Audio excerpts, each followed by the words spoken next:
අද අපි ඇෆ්ගනිස්තානයේ අතිශය අද්භූත පුරාණ කතාවක් ගැන කතා කරන්න යනවා.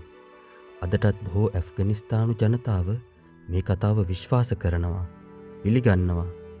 කතාවේ නායිකාව නම් බිබී ෂර්බානු. ඇය පර්සියානු රාජවංශයේ අන්තිම දියණිය ලෙස සැලකෙනවා. කාලයක් ආවා අරාබි ආක්‍රමණය පර්සියානු රාජ්‍යයට එල්ල වුණා. බිබී ෂර්බානු සහ ඇගේ පවුල මේ ආක්‍රමණයෙන් දැඩි පීඩාවට පත් වුණා. ඇය සතුරන්ගේ බිහිසුණු ක්‍රියාවලින් බියවී දෙවියන්ගෙන් ආශිර්වාදයක් සෙව්වා. ඇය කාබුල් නගරයේ එක්තරා කන්දක් පාමුලට ගොස් දෙවියන් යැත්තා. දෙවියනේ, මට ආරක්ෂාව දෙන්න.